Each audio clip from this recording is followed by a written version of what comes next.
Gênesis capítulo 40. Passado algum tempo, o rei do Egito foi ofendido por 2 dos seus servidores, isso é, o chefe dos copeiros, que era encarregado de servir vinho, e o chefe dos padeiros. O rei ficou furioso com os 2 e mandou que fossem postos na cadeia que ficava na casa do capitão da guarda, no mesmo lugar onde José estava preso. Eles ficaram muito tempo ali, e o capitão deu a José a tarefa de cuidar deles. Certa noite, ali na cadeia, o copeiro e o padeiro tiveram um sonho cada um, e cada sonho queria dizer uma coisa. Quando José veio vê-los de manhã, notou que estavam preocupados, então perguntou: "Por que vocês estão com essa cara tão triste hoje?" Eles responderam: "Cada um de nós teve um sonho, e não há ninguém que saiba explicar o que esses sonhos querem dizer. É Deus quem dá a gente a capacidade de explicar os sonhos", disse José. "Vamos, contem o que sonharam." Quando o chefe dos copeiros contou o seu sonho, ele disse: "Sonhei que na minha frente havia uma parreira que tinha 3 galhos.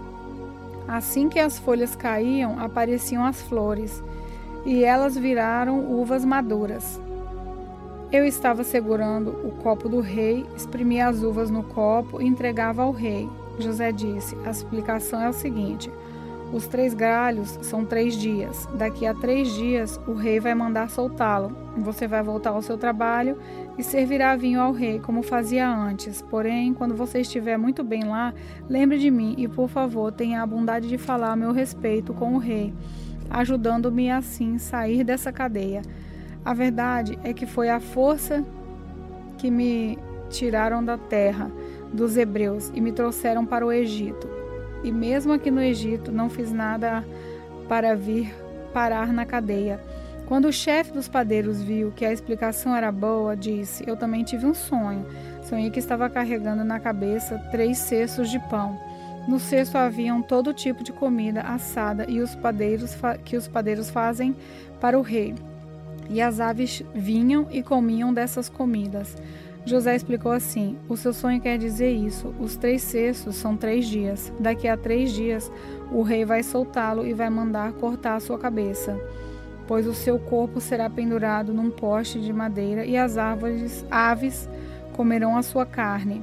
3 dias depois, o rei comemorou o seu aniversário, oferecendo um banquete a todos os seus funcionários. Ele mandou soltar o chefe dos copeiros e o chefe dos padeiros e deu a ordem para que viessem ao banquete. Aconteceu exatamente o que José tinha dito.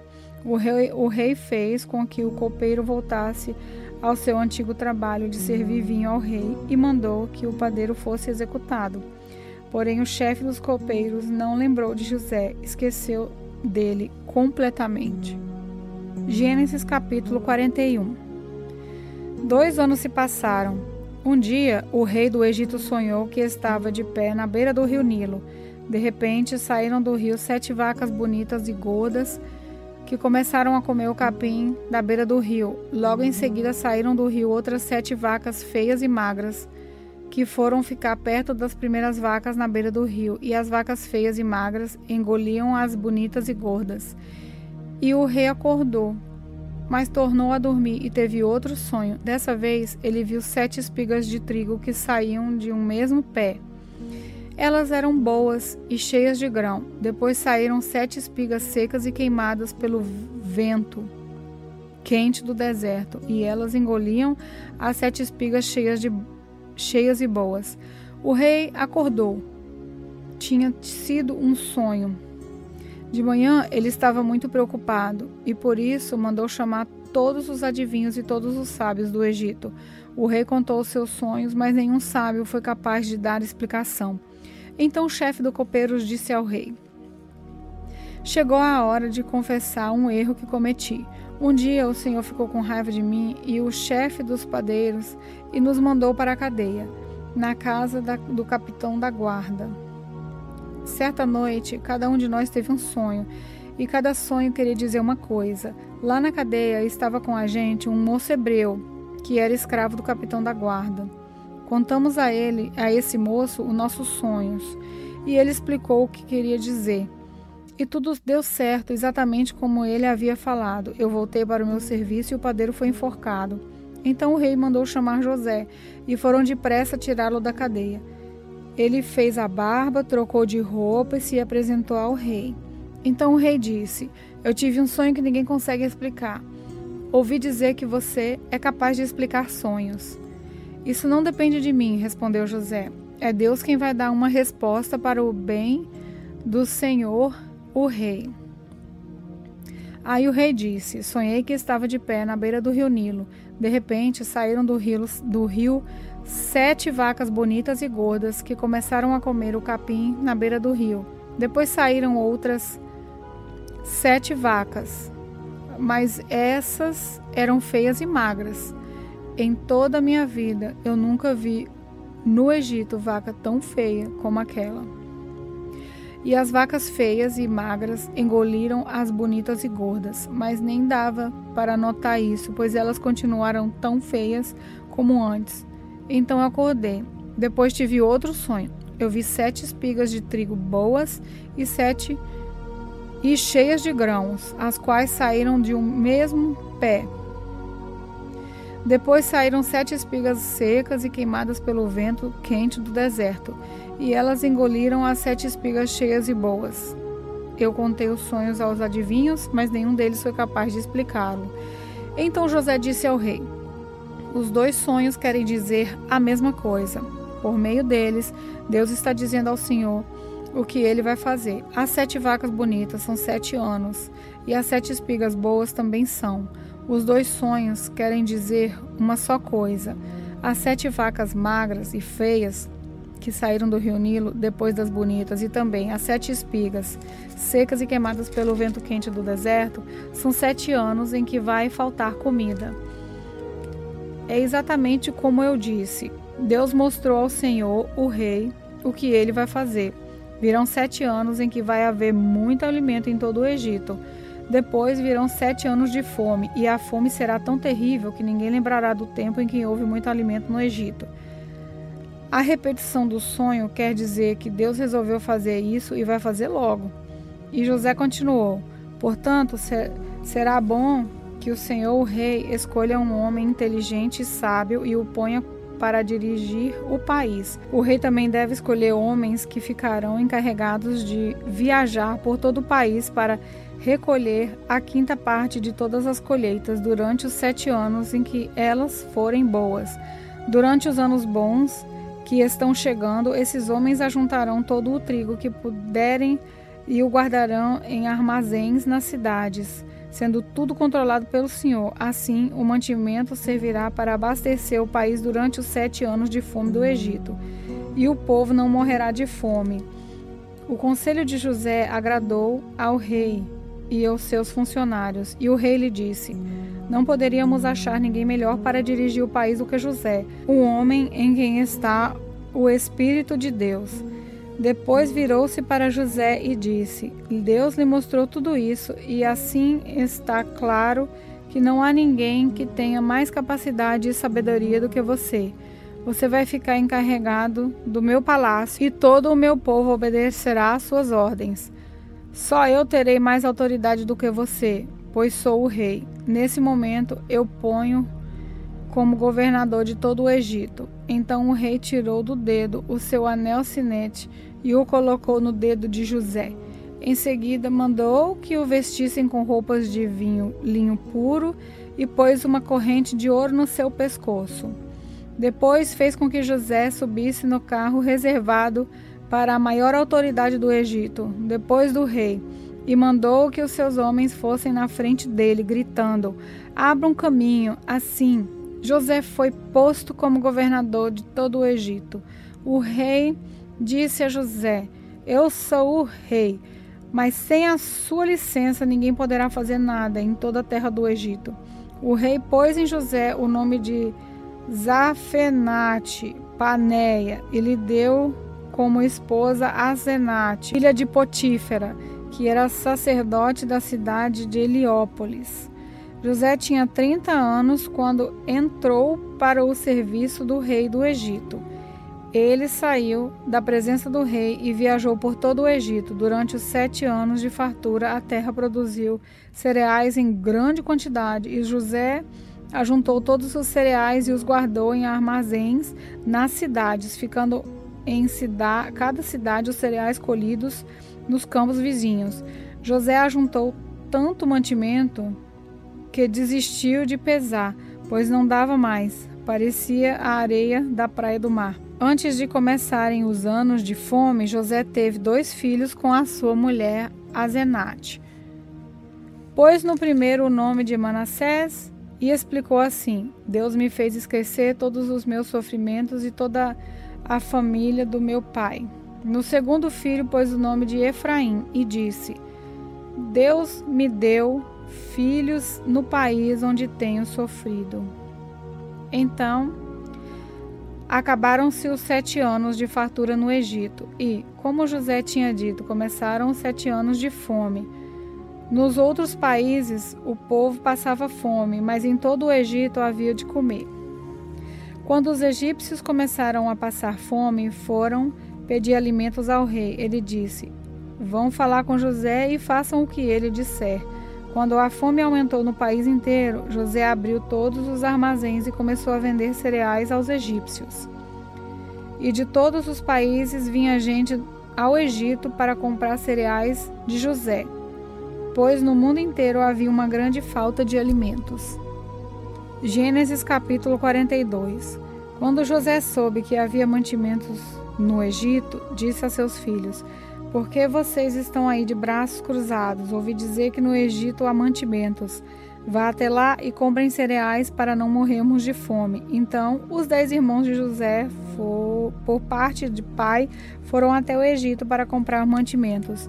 Mas Jacó não deixou que Benjamim, o irmão de José, por parte de pai e de mãe, fosse com eles. Ele tinha medo de que lhe acontecesse alguma desgraça. Os filhos de Jacó foram comprar mantimentos junto com as outras pessoas, pois em todo o país de Canaã havia fome. Como governador do Egito, era José quem vendia cereais às pessoas que vinham de outras terras.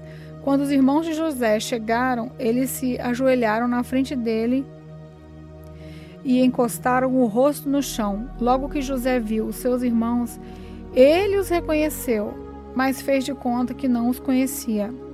E lhes perguntou com voz dura: Vocês de onde vêm? Da terra de Canaã, responderam. Queremos comprar mantimentos. José reconheceu os seus irmãos, mas eles não o reconheceram. Então José lembrou dos sonhos que tinha tido a respeito deles e disse: Vocês são espiões que vieram para ver os pontos fracos do nosso país. Eles responderam: De modo nenhum, Senhor. Nós, os seus criados, viemos para comprar mantimentos. Somos filhos de um mesmo pai. Nós não somos espiões, Senhor. Somos gente honesta. Não acredito, disse José. Vocês vieram para ver os pontos fracos do nosso país. Eles disseram: Nós moramos em Canaã. Somos ao todo 12 irmãos, filhos do mesmo pai. Mas um irmão desapareceu, e o mais novo está nesse momento com o nosso pai. José respondeu: E como eu disse, vocês são espiões. E o jeito de provar que vocês estão dizendo a verdade é esse: enquanto o irmão mais moço de vocês não vier para cá, vocês não sairão daqui. Isso eu juro pela vida do rei. Um de vocês irá buscá-lo, mas os outros ficarão presos até que fique provado que estão ou não dizendo a verdade. Se não estão, é que vocês são espiões. Juro pela vida do rei. E os pôs na cadeia por 3 dias. No terceiro dia, José disse a eles: Eu sou uma pessoa que teme a Deus. Vou deixar que vocês fiquem vivos, mas com uma condição: se de fato são pessoas honestas, que um de vocês fique aqui na cadeia e que os outros voltem para casa, levando mantimentos para matar a fome das suas famílias. Depois tragam aqui o seu irmão mais moço. Isso provará que vocês estão ou não dizendo a verdade. E se estiverem, não serão mortos. Eles concordaram e disseram uns aos outros: De fato, nós agora estamos sofrendo por causa daquilo que fizemos com o nosso irmão. Nós vimos a sua aflição quando pedia que tivéssemos pena dele, porém nós não nos importamos. Por isso agora é a nossa vez de ficarmos aflitos. E Rúben disse assim: eu bem que disse que não matasse o rapaz, mas vocês não quiseram me ouvir, por isso agora estamos pagando pela morte dele. Então, eles não sabiam que José estava entendendo o que diziam, pois ele tinha estado falando com eles por meio de um intérprete. José saiu de perto deles e começou a chorar. Quando pôde falar outra vez, voltou, separou Simeão e mandou que fosse amarrado à presença deles. José mandou que os empregados enchessem de mantimentos os sacos que os irmãos haviam trazido e que devolvessem o dinheiro de cada um, colocando-os nos sacos de mantimento, e também que lhes dessem comida para a viagem. E assim foi feito. Os irmãos de José carregaram os jumentos com os mantimentos que havia comprado e foram embora. Quando chegaram ao lugar aonde iam passar a noite, um deles abriu o saco para dar uma comida ao seu animal e viu que o seu dinheiro estava ali na boca do saco dos mantimentos. Ele disse ao irmão: vejam só, o meu dinheiro está aqui no meu saco de mantimentos. Eles devolveram. Todos ficaram muito assustados e tremendo de medo. Perguntavam uns aos outros: o que será isso que Deus fez com a gente? Quando chegaram a Canaã, contaram a Jacó, seu pai, tudo o que havia acontecido com eles. E disseram: aquele homem, o governador do Egito, tratou a gente com brutalidade e nos acusou de termos ido ao seu país como espiões. Nós respondemos: somos homens honestos, não somos espiões. Somos ao todo 12 irmãos, filhos do mesmo pai. Mas um dos nossos irmãos desapareceu e o mais novo está nesse momento com o nosso pai em Canaã. O governador respondeu: eu tenho um jeito de descobrir se vocês são homens honestos. Um de vocês ficará aqui comigo e os outros vão voltar, levando um pouco de mantimento para as suas famílias, que estão passando fome. Mas tragam aqui para mim o seu irmão mais novo. Assim eu ficarei sabendo se vocês são ou não espiões, mas homens honestos. Aí entregarei o irmão de vocês e vocês poderão ficar aqui negociando. Aconteceu que, quando despejaram os mantimentos, cada um achou na boca do saco um saquinho com o seu dinheiro. Quando eles e o seu pai viram o dinheiro, ficaram com medo. Então Jacó disse: vocês querem que eu perca todos os meus filhos? José não está mais com a gente e Simeão também não está. Agora vocês querem levar Benjamim? E quem sofre com tudo isso sou eu. Aí Rúben disse ao pai: deixe que eu tome conta de Benjamim, eu o trarei de volta para o Senhor. Se não trouxer, o Senhor pode matar os meus 2 filhos. Jacó respondeu: o meu filho não vai com vocês. José, o irmão dele, está morto e só ficou Benjamim. Agora, alguma coisa poderia acontecer com ele na viagem que vão fazer e assim vocês matariam de tristeza esse velho.